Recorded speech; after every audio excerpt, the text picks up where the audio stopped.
Welcome to online classes. आज हम video में देखेंगे अप्लाइड मैकेनिक्स का नेक्स्ट चैप्टर। इससे पहले हम लोगों ने अप्लाइड मैकेनिक्स का चैप्टर फर्स्ट कंप्लीट कर लिया है। अगर आपने उस वीडियो को नहीं देखा है, चैप्टर फर्स्ट में हम लोगों ने 7 क्लास में चैप्टर फर्स्ट को कंप्लीट किया है। अगर आपने पहला चैप्टर कंप्लीट नहीं किया है तो आप डिस्क्रिप्शन खोलिए। डिस्क्रिप्शन में सारे पार्ट्स के जितने भी पार्ट बोले हैं पहले चैप्टर के, सारे पार्टों के लिंक मिल जाएंगे, जहाँ जा करके आप उसे कंप्लीट कर सकते हैं। आज हम लोग स्टार्ट करेंगे अप्लाइड मैकेनिक्स का सेकेंड चैप्टर। ठीक है, और यहाँ से हम लोग अपनी स्टडी स्टार्ट करेंगे। तो आइए आगे बढ़ते हैं और हम लोग स्टडी स्टार्ट करते हैं बिना टाइम को लॉस किए हुए। ठीक है, तो हमारा जो सेकेंड चैप्टर है, तो सेकेंड चैप्टर का नाम है फोर्स एनालिसिस। क्या है? फोर्स एनालिसिस, बल विश्लेषण। ठीक है, यह हमारा क्या है? यह हमारा चैप्टर सेकेंड है। ठीक है, तो पहला चैप्टर हम लोग समाप्त कर लिया है। पहला चैप्टर से कम अगर आएगा क्वेश्चन तो 5 मार्क्स का आएगा। ठीक है, 5 मार्क्स का क्वेश्चन आएगा, तो वो भी इम्पोर्टेंट है। और सबसे अच्छी बात है कि उसमें थियरी है। ठीक है, तो थियरी से आप लोग पास हो जाते हैं, तो थियरी तो छोड़ना नहीं है। ठीक है, और थियरी को सबसे पहले कंप्लीट कर लेना है। न्यूमेरिकल में क्या होता है, अगर आपको फार्मूला वगैरह भूल जाते हैं तो न्यूमेरिकल सॉल्व नहीं हो पाता है। इसलिए जहाँ तक कोशिश होगी कि कम से कम पहले जो है आप थियरी तो याद कर ही लें। ठीक है, ठीक है, अब हम लोग स्टार्ट करते हैं। सबसे पहले है इंट्रोडक्शन। जो जैसा कि नाम है, यहाँ पे हम लोगों ने देखा कि नाम है इस चैप्टर का फोर्स एनालिसिस। फोर्स एनालिसिस का क्या मतलब होता है? फोर्स का मतलब समझ रहे हैं कि बल, एनालिसिस मतलब था बलों का एनालिसिस करना। ठीक है, बल विश्लेषण, इसका मतलब क्या है कि अगर कोई हम मशीनरी पार्ट बना रहे हैं, ठीक है, या कोई मशीनरी पार्ट है या फिर कोई स्ट्रक्चर है, ठीक है, तो उस पर जो बल लग रहा होता है, जैसे कोई मशीनरी पार्ट है, उस पर बहुत सारे बल काम कर रहे होते हैं, एक साथ बहुत सारे बल काम कर रहे होते हैं। तो हमको ये जानना होता है कि जो बल F1 है वो अकेले क्या काम कर रहा है, या फिर जो बल F2 है वो अकेले क्या काम कर रहा है।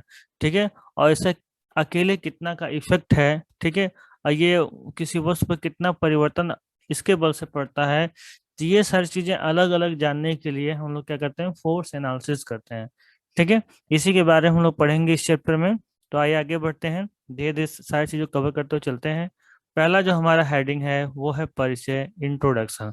तो आइए इंट्रोडक्शन समझते हैं। इंट्रोडक्शन में क्या बताया गया है, देखिए। जो आपके बुक में है, ये बुक से ही पीडीएफ बनाया गया है ताकि आपको अलग ना लगे। जो आपके बुक में है सबसे पहले ऑप्शन लोग कवर करेंगे, उसी के बेसिस पे हम लोग इसे समझते हुए आगे बढ़ेंगे। देखिए, यहाँ बताया गया संरचनाओं एवं मशीनों में।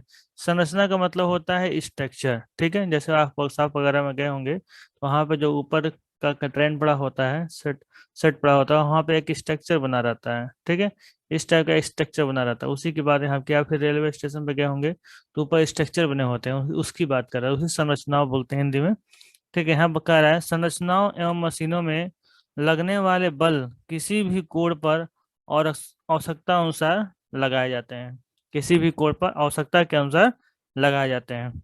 ये बल एक ही समतल में हो सकते हैं, वह विभिन्न समतलों में भी हो सकते हैं। बलों का विश्लेषण करने से पूर्व यह अति आवश्यक है कि उन्हें भली प्रकार वर्गीकृत कर लिया जाए। यहाँ पे बताया जा रहा है जो किसी बल जो किसी स्ट्रक्चर पे यानी किसी संरचनाओं पे या मशीन पे लग रहे हैं, वो किसी भी कोण पे लगे हो सकते हैं। ठीक है, मान लीजिए सीधा लगा हुआ है, या फिर किसी एंगल पे लगा हुआ है, या फिर वर्टिकल लगा हुआ है, किसी भी डायरेक्शन में लगे हो सकते हैं, किसी भी कोण पे लगा हो सकता है। तो सबसे पहले हम लोग क्या करना है, बलों को वर्गीकृत कर लेना है, मतलब क्लासिफाई कर लेना है कि समांतर बल लग रहा है, कि वर्टिकल लग रहा है, या फिर इंक्लाइंड लग रहा है, क्या एक समतल में लग रहा है, या फिर विभिन्न समतलों में लग रहा है। विभिन्न समतलों का मतलब कि वो हॉरिजॉन्टल, वर्टिकल, या फिर किसी एंगल पर भी हो सकता है। ठीक है, वो चीज विभिन्न समतलों का मतलब हम लोग आगे समझेंगे, आगे हम लोग इसको अच्छे से समझ लेंगे। ठीक है, तो ये बातें यहाँ पर हैं। ठीक है, आगे देखिए क्या बताया गया है। यहाँ बताया गया है किसी पिंड या वस्तु पर लगने वाले बलों के संयोजन, ठीक है, कंपोजिशन और निश्चित दिशा में विघटन या फिर वियोजन की क्रिया को बल विश्लेषण कहते हैं। ठीक है, यहाँ बताया गया बल विश्लेषण क्या होता है, इसके बारे में यहाँ डिफिनेशन दिया गया है कि बल विश्लेषण क्या है। किसी पिंड या वस्तु पर, किसी पिंड यानी कि किसी पिंड या वस्तु पर बलों के संयोजन, मतलब कि बलों के संयोजन का मतलब कि बहुत सारे बल काम कर रहे होंगे, ठीक है, तो उनका संयोजन मतलब क्या, उनका कंपोजिशन मतलब कि उनका जोड़, ठीक है, और निश्चित दिशाओं में विघटन, विघटन या फिर वियोजन की क्रिया को बल विश्लेषण कर। विघटन का ये मतलब इसका फोर्स जो लग रहा है इसको क्लासिफाई कर अलग अलग कर देना, ठीक है। कोई फोर्स एंगल पे लग रहा है तो उसको वर्टिकल और हॉरिजॉन्टल में उसको डिवाइड कर देना, कितना इफेक्ट उसका हॉरिजॉन्टल में है और कितना इफेक्ट उसका वर्टिकल में है, तो उसको हम लोग बोलते हैं विघटन करना या फिर वियोजित करना। इसी क्रिया को हम लोग क्या करते हैं, फोर्स एनालिसिस करते हैं, बल विश्लेषण करते हैं, ठीक है। तो आपको करना क्या है, ये चीज़ तो समझने की थी, समझ लिया, लेकिन ये चीज़ जो है बल विश्लेषण क्या होता है, इसे एज ए डिफिनेशन हम लोग को अपने नोट्स में नोट कर लेना है, ठीक है। और एग्जाम के पॉइंट ऑफ व्यू से इम्पोर्टेंट है, तो इसे हमें याद भी कर लेना है, ठीक है। आगे बढ़ते हैं। देखिए आगे क्या बताया गया है, बलों के संयोजन तथा वियोजन की आवश्यकता। बलों के संयोजन और वियोजन की क्या आवश्यकता है, यहाँ पे ये बताया गया है। तो यहाँ पे देखते हैं, जब किसी पिंड पर एक से अधिक बल कार्य करते हैं तो उनके सम्मिलित प्रभाव तथा किसी विशेष दिशा में किसी बल के प्रभाव को जानने के लिए बलों का संयोजन तथा वियोजन करना आवश्यक होता है, ठीक है। यहाँ बताया गया है जब किसी पिंड पर बहुत सारे बल काम करते हैं तो ये जानने के लिए किसी एक विशेष बल का उस पिंड पर क्या प्रभाव पड़ रहा है, उसके लिए बलों का वियोजन तथा कंपोजिशन, ठीक है, कंपोजिशन करना आवश्यक होता है, तभी हम ये जान पाएंगे कि F1 का इस पिंड पर क्या प्रभाव पड़ रहा है, ठीक है। आगे देखिए, इन क्रियाओं से पहले बलों के विभिन्न समूहों के विस्तार को जानना परम आवश्यक है, ठीक है। इस क्रिया से पहले जो बलों का विभिन्न समूह है, यानी जो फोर्स एक साथ लग रहे हैं सब, ठीक है, उनके बारे में भी जानना परम आवश्यक है, ठीक है। बल विश्लेषण का यही आवश्यकता है कि बल विश्लेषण में संयोजन और वियोजन किस लिए करते हैं, कि पर्टिकुलर एक फोर्स के इफेक्ट के बारे में जानने के लिए कि उस बॉडी पर क्या इफेक्ट पड़ रहा है, ठीक है, ये चीज जानने के लिए किया जाता है। आगे बढ़ते हैं। अब बात है नेक्स्ट हेडिंग हमारा बल निकाय, ठीक है, सिस्टम ऑफ फोर्स। बल निकाय क्या है, सिस्टम ऑफ फोर्स क्या है, सिंपली जब एक से ज्यादा बल काम कर रहे हो किसी पिंड पे उसको हम बोलते हैं बल निकाय या फिर सिस्टम ऑफ फोर्स, मतलब कि किसी बॉडी पे बहुत सारे बल लग रहे हो, ठीक है, तो ऐसे बलों के समूह को हम लोग क्या कहते हैं, सिस्टम ऑफ फोर्स, ठीक है। आइए देखते हैं हम क्या बताया गया, ये डिफिनेशन है तो इसे नोट करते हुए चलना हम लोग को, ठीक है, इसे नोट कर लीजिएगा। देखिए डेफिनेशन क्या बताया गया है, बलों के विभिन्न समूहों को बल निकाय कहते हैं। बल बलों के विभिन्न समूहों इस बात को देखा गया, बलों के विभिन्न समूहों, ठीक है, एक जैसा बल नहीं कि एक जैसे बलों का समूह नहीं, विभिन्न समूहों को बल निकाय कहते हैं, अथवा एक से अधिक बलों के समूह को बल निकाय कहते हैं, ठीक है। यानी इस तरह हम समझ सकते हैं कि एक से अधिक बलों का समूह, एक ग्रुप हो जिसको हम सम्मिलित रूप से क्या कहते हैं, बल निकाय कहते हैं, ठीक है। यहाँ देखिए और क्या बताया गया है, बल निकायों मतलब कि समूहों का वर्गीकरण उसकी दिशा, क्रिया बिंदु या फिर क्रिया समतल पर निर्भर करता है, पर निर्भर करता है, ठीक है। अगर बल निकाय मतलब सिस्टम ऑफ फोर्स का वर्गीकरण मतलब क्लासिफिकेशन करें तो किस पर निर्भर करेगा, बल की दिशा, बल की क्रिया बिंदु, क्रिया समतल पर निर्भर करेगा उसका क्लासिफिकेशन, ठीक ना। जैसे एक ही समतल पर कार्य करने वाले बलों के समूह या निकाय को समतली बल निकाय यानी कि सिस्टम ऑफ कोप्लेनर फोर्स कहते हैं। जब बहुत सारे बल एक ही समतल में लग रहे हो तो उन्हें हम लोग समतली बल निकाय कहते हैं। और विभिन्न समतलों में कार्य में करने वाले बलों के समूह या निकाय को असमतली बल निकाय कहते हैं, ठीक है, system of non coplanar force कहते हैं। जब विभिन्न विभिन्न समतल में काम कर रहे हैं, कुछ बल हॉरिजॉन्टल में काम कर रहे हैं, कुछ बल वर्टिकल में काम कर रहे हो, तो ऐसे बल के समूह को हम क्या कहेंगे? असंतुलित बल निकाय कहेंगे। ठीक है, आगे देखिए। इसी प्रकार एक ही बिंदु पर क्रिया करने वाले बल के समूह को संगामी बल निकाय, ठीक है, सिस्टम ऑफ कॉन्करेंट फोर्स कहते हैं। और एक ही दिशा में कार्य करने वाले बल के समूह को समांतर बल निकाय, ठीक है, सिस्टम ऑफ पैरेलल फोर्स कहते हैं। आदि आदि, ठीक है, इसके अलावा और भी क्लासिफिकेशन है जो हम लोग आगे देखेंगे। ठीक है, तो यहाँ पे समझ में आ गया हो आपको कि सिस्टम ऑफ फोर्स क्या है, ठीक है, बल निकाय किसे कहते हैं, ये आपको समझ में आ गया है। ठीक है, तो इसे हम लोग बल निकाय शब्द का यूज बार बार करेंगे, तो वहाँ पे हम लोग को समझ जाना है कि बल निकाय का मतलब बहुत सारे फोर्सों का ग्रुप से है। ठीक है, ये चीज हम लोग अपने दिमाग में रख के चलेंगे। आगे बढ़ते हैं। देखिए, यहाँ पे क्लासिफिकेशन दिया है किसका? बल निकाय का। ठीक है, बल निकाय का मतलब सिस्टम ऑफ फोर्सेस का। बल निकाय का वर्गीकरण निम्न प्रकार है। ठीक है, तो बल निकाय सबसे पहले दो भागों में बांटा गया है। पहला क्या है? पहला है हमारा समतली बल निकाय और दूसरा है असमतली बल निकाय। ठीक है, पहला है हमारा समतली बल निकाय और दूसरा है असमतली बल निकाय। समतली बल निकाय का मतलब कि एक समतल में, मान लीजिए एक प्लेन है कोई हमारा, या फिर कोई पेपर ही समझ लीजिए, उसमें जब बल लग रहे हो, उस प्लेन पे जब बल लग रहा हो, तो ऐसे बलों को हम कहते हैं समतली बल निकाय। ठीक है, असमतली बल निकाय, असमतली बल निकाय का मतलब बहुत सारे समतल हो, मान लीजिए कोई क्यूब है, ठीक है, इस तरीके से क्यूब बना हुआ है। इस क्यूब में बहुत सारे फेज हो गए, एक बल इधर से लग रहा है, एक बल इधर लग रहा है, और एक बल इधर लग रहा है। तो ये हो गया असमतली बल निकाय। ये एक समतल बना होगा कि डिफरेंट डिफरेंट प्लेन में है, इसको बोलते हैं असमतली बल निकाय। ये चीजें हम लोग आगे अभी डिटेल से पढ़ेंगे, लेकिन यहाँ पे हम लोग समझ लेते हैं हल्का सा। इसके बाद देखिए, समतली बल निकाय को फिर से तीन भागों में डिवाइड किया गया है। पहला है समतली संगामी बल, दूसरा है समतली असंगामी बल, और तीसरा है समतली समांतर बल। ठीक है, तो समतली संगामी बल क्या होता है? समतली संगामी बल में होता है ये है कि सब एक ही समतल में काम करते हैं, लेकिन सारे बल एक बिंदु पर आके मिलते हैं या एक बिंदु से होकर जाते हैं।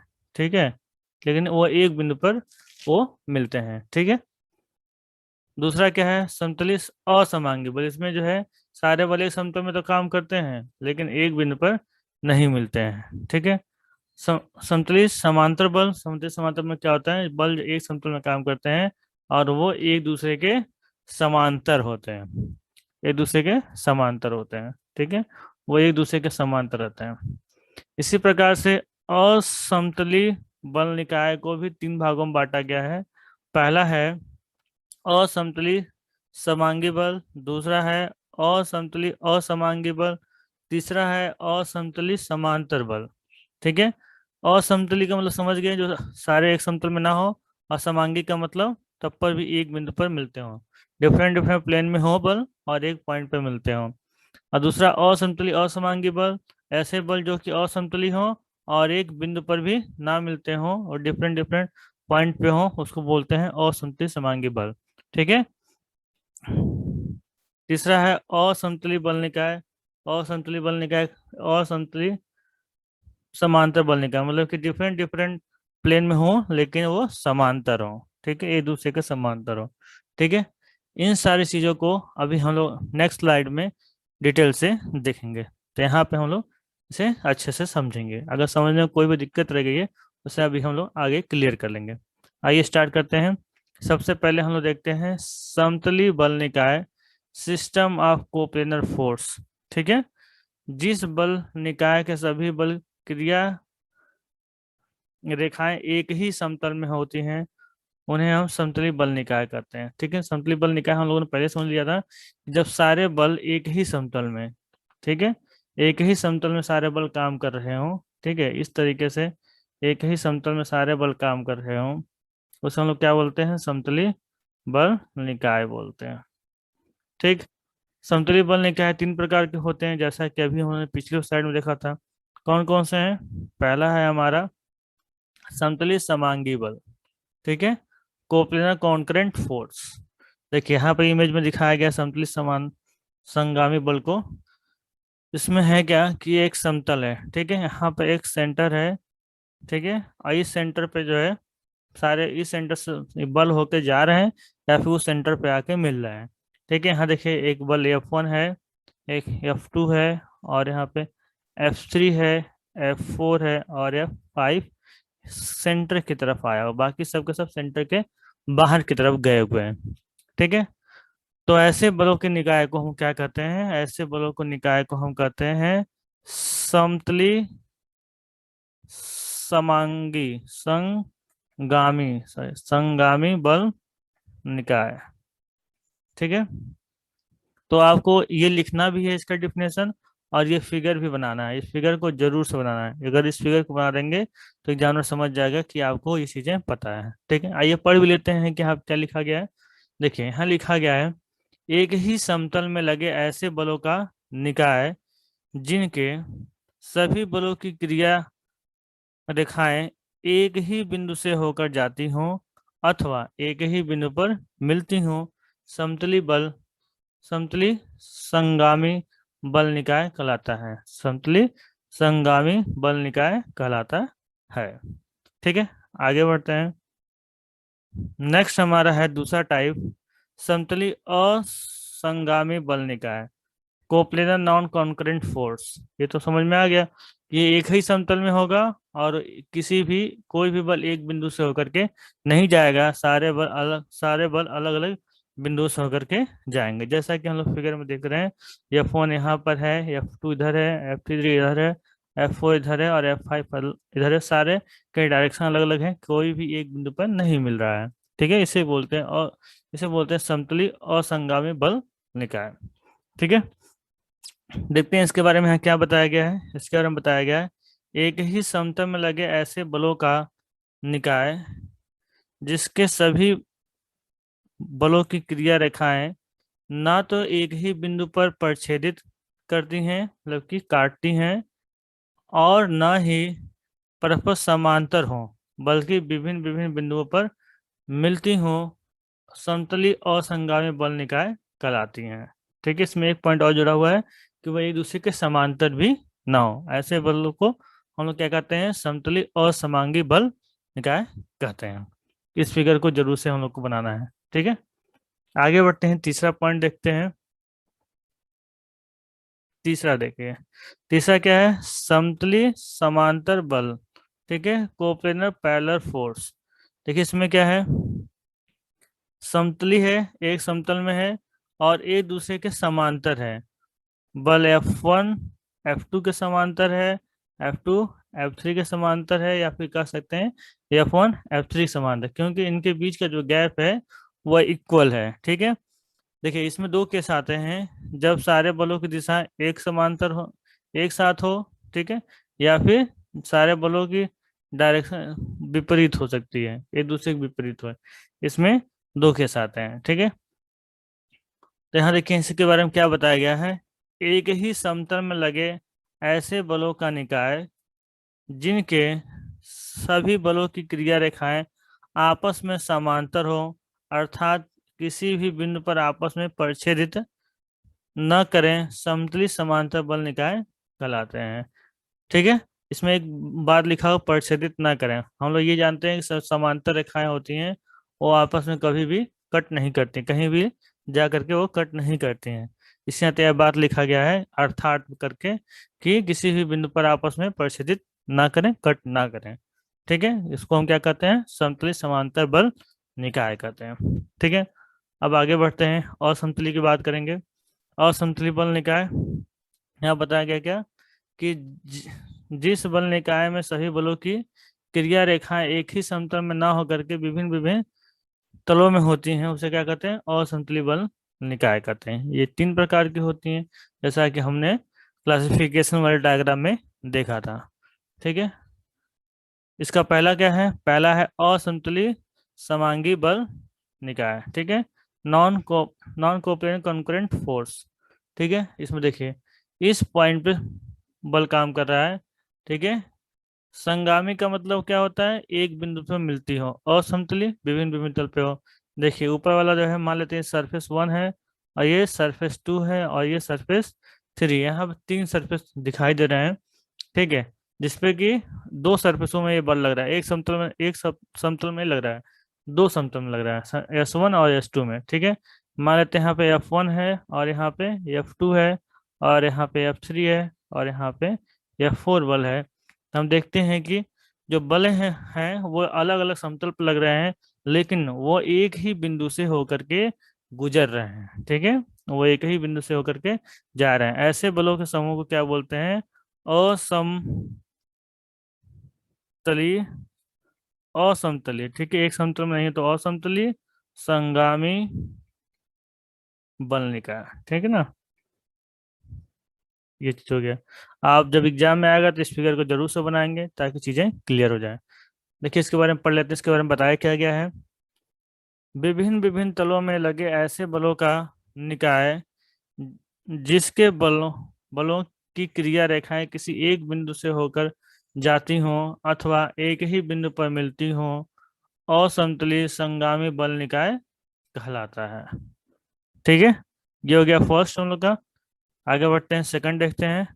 असमतलीय असंगामी बल, ठीक है, non coplanar non concurrent force, ठीक है। इसमें होता क्या है? असमतलीय, असमतलीय मतलब समझिए एक से ज्यादा समतल होगा, एक समतल में काम नहीं कर रहा होगा। तो हम देख रहे हैं ये सरफेस 1 है और ये सरफेस 2 है।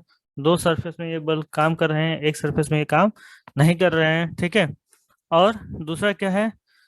असंगामी है। असंगामी का मतलब एक बिंदु से होकर के नहीं जाती हैं। तो हम देख रहे हैं कोई भी बल एक बिंदु से होकर के नहीं जा रहा है और ना ही एक दूसरे के समांतर है, ठीक है। तो इस तरीके से ये क्या है? इस तरीके से ये असमतलीय असंगामी बल है। इस फिगर को भी हम लोग बनाएंगे, ठीक है। देखिए यहाँ पे क्या बताया गया है। विभिन्न विभिन्न तलों में लगे ऐसे बलों का निकाय जिनके सभी बलों की क्रिया रेखाएं ना तो किसी एक बिंदु पर परिच्छेदित करती हो और ना ही आपस में समांतर हो, उसे हम लोग असंतुलित असंतुलित असंगामी बल निकाय कहलाती है, ठीक है। तो इस डिफिनेशन को ही याद करेंगे, लिख लेंगे, और इस डायग्राम को ही बनाएंगे। डायग्राम अगर हमको याद है तो फिर इसे याद करने की जरूरत नहीं है, इसे बनाने के बाद ये समझ में आएंगी, जिससे हम इजली अपनी नोटबुक में लिख देंगे, ठीक है। आगे बढ़ते हैं, लास्ट हमारे पास है असंतुलित समांतर बल, ठीक है, non cooperative non cooperative parallel force, ठीक है। असंतुलित समांतर मतलब कि असंतुलित विभिन्न विभिन्न समतल में, जैसे देख रहे हैं ये समतल 1 है, ये सरफेस 2 है, ठीक है। विभिन्न विभिन्न समतल में हो, देख रहे हैं बल विभिन्न विभिन्न समतल में है लेकिन एक दूसरे के क्या है? समांतर हैं। ऐसे बलों को निकाय को बोलते हैं असंतुलित समांतर बल। क्या बोलते हैं? असंतुलित समांतर बल, ठीक है। देखिए यहाँ क्या लिखा गया है। यहाँ लिखा गया है विभिन्न विभिन्न तलों में लगे ऐसे बलों का निकाय जिनके सभी बलों की क्रिया रेखाएं आपस में समांतर हों अर्थात किसी भी बिंदु पर आपस में परिच्छेदित करने की संभावना नहीं रखती हो और ना ही मिलती हो, असंतुलित समांतर बल निकाय कहलाता है, ठीक है। तो इस इमेज को भी हम लोग बना लेंगे। आगे बढ़ते हैं। आगे हम लोग का है परिणामी बल क्या होता है, रिजल्टेंट फोर्स क्या होता है, ये चीज हम लोग देखेंगे अगले वीडियो में। आज के लिए बस इतना ही रहने देते हैं। जितना हमने बताया उसको आप लोग नोट्स जरूर से बना लीजिए, ठीक है। नोट्स बना कर पढ़ाई करेंगे तो एग्जाम के टाइम में आपको बहुत हेल्प करेगा। तो आपको उसका नोट्स बना लेना है और कमेंट करके बताना है कि आपको समझ में आ रहा है कि नहीं। ओके, मिलते हैं नेक्स्ट वीडियो में। Thank you.